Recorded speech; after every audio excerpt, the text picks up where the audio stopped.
Hey guys, just thought I would share with you my new Milsig M17 SMG.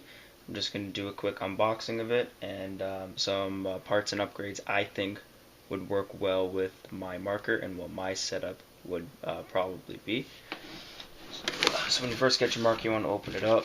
Comes with a great set of foam on top. First thing I see in the box is this right here. You have your two-piece mag already clamped, holds about 8 rounds in each mag. I'll show you why I don't like that in a second. Here in your parts kit, you're probably going to find your iron sights, which I already assembled onto the gun. You got your barrel, very thick barrel. Got your barrel sleeve, of course, the same red Milsig barrel plug. Okay. You always got your little bottle of lube, some spare O-rings, which you'll probably need, and 2 Allen keys. Basically the only 2 Allen keys you'll need to take apart the entire gun. Okay? And your manual. I highly suggest you read all of Milsig's manual no matter what marker you buy. I say that because these markers are different from all the others, and you want to know how to properly maintain this marker and set it up so it shoots perfectly forever and you'll never have any problems with it. Yeah, so give that a quick read. Underneath the plastic that you get when you buy your gun brand new is your marker. It's got your stock on it. Of course, I love that stock. Actually, I'm going to extend that a little bit. Screw your barrel on there. Basically, gun is ready to go right out of the box like this, okay?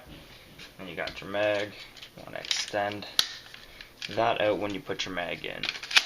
Reason being is when you close this, okay, this is going to hit the magazine, so make sure you don't push it in all the way or you will break it. Or if your stock is all the way collapsed in and you try to put your magazine in, it's just gonna ruin your gun, ruin the stock. So always make sure you extend that first before you go ramming in your magazines. Now, I don't have paint with me, so I can't really show you an example of this, so take my word for it. Every time you load both of these up with magazines, okay, there is no lock when you push them all the way down. It's just the spring is free, it's loose, it pushes the balls all the way up to this detent here. So when you go to push this thing into the gun like this, when you go and lock it in, like that, all the paintballs are going to spring out through past this detent. This detent doesn't do a very good job of holding it, I guess. Or if you have your mags upside down in a vest even, the paintballs are still going to fall loose, fall past the detents, and get stuck inside of your pouches, whatever, M4 pouches, whatever you might have, okay? So you do want to concern yourself with these magazines. That is why the Zeta mags, I believe, are highly recommended when you purchase an SMG, okay? So there, you got your flip-up sights, you got your 2 magazines, barrel plug, you're ready to go. All you need is a mask and some air, and then you're ready to go. Of course, you got your remote line already built into the back over here. Ambidextrous selector switch to safe, semi, and full auto. Okay. Now you're gonna have to get lucky when it comes to the full auto feature.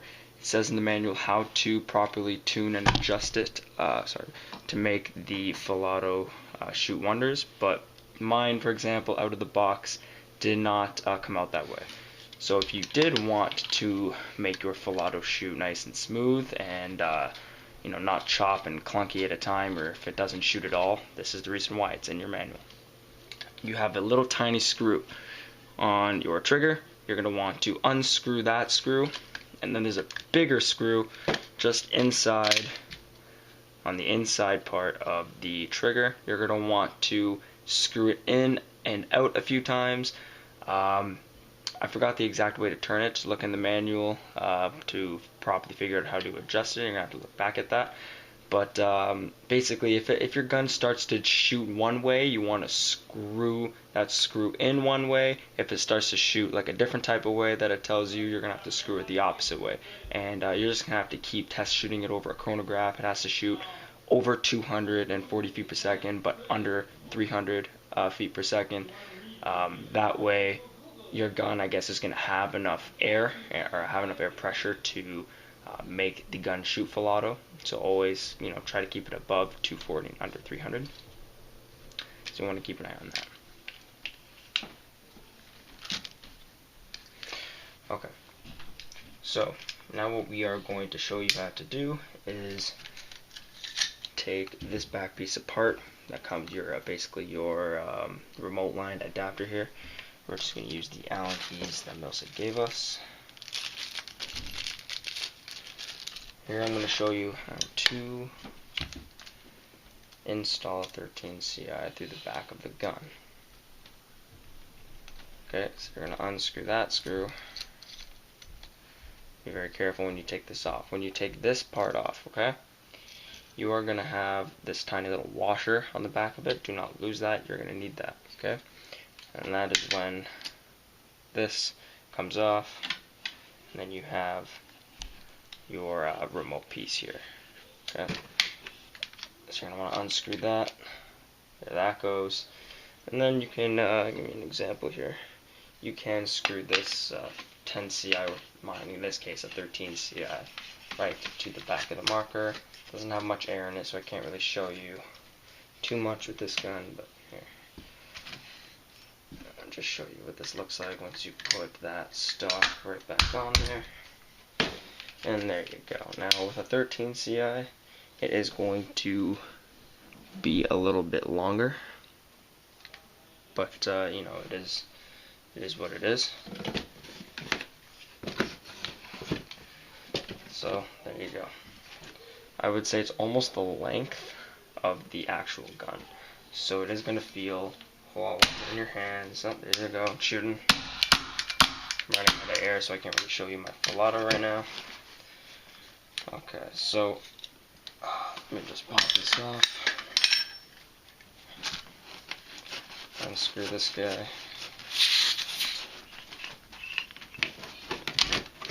Okay. And to reinstall it, first thing is first, you want to screw back the remote piece in there.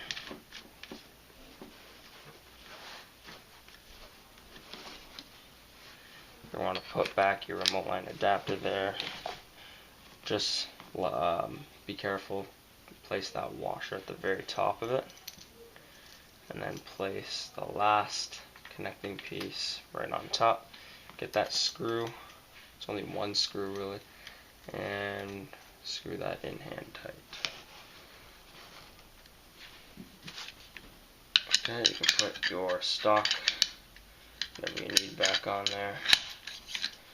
Okay, and then you're good to go with your SMG.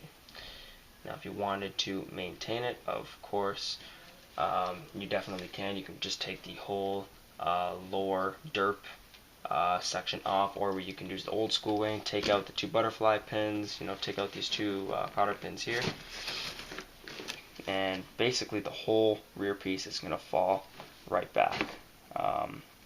That way you can clean your bolt, and it's a pretty simple design. If your gun were to ever leak, there can only be 2 O-rings, I believe, where the leak will come from. So you just have to replace one of the 2 O-rings, and one of the main ones is definitely the orange O-ring inside of the bolt. So if you do have any leaks, that could definitely be it.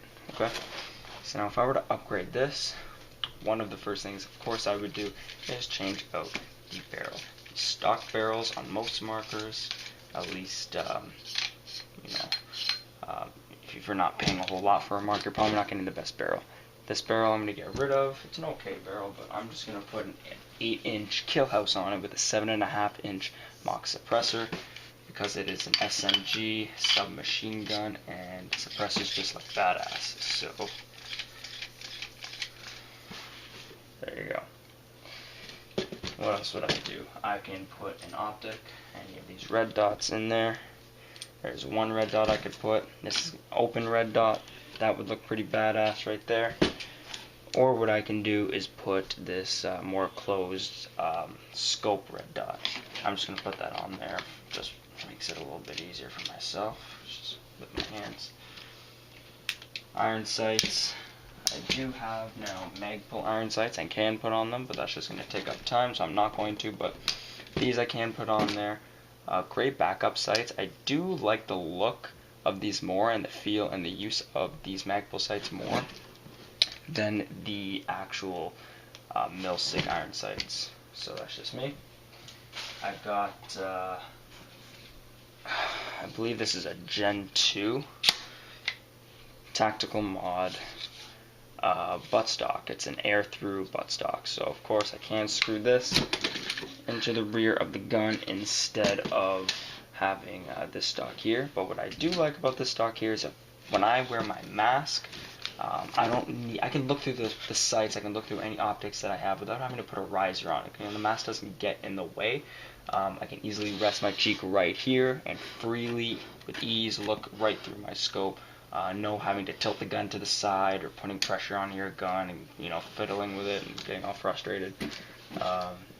That is what I definitely love about these SMG stocks. Okay. And last but not least, the last thing I would add to that is my angled foregrip.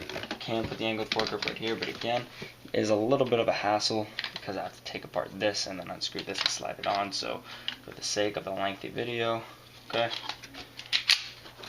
just going to tell you I would put that right there, okay? And it feels great, works like a charm, it is beauty. I do have a Milsig video up, my Milsig SMG video. I also have my M Elite video. I sold my M Elite, the trigger on it broke, so you're not gonna see a maintenance or an unboxing video of that. So I brought you this. This is my SMG. If you want to go see basically it being test fired or my in-game gameplay of it, just go through my videos on my channel and check out that video. Seems to be doing pretty well. And yeah, this is my Milsig SMG, and I hope you guys enjoyed. Thank you.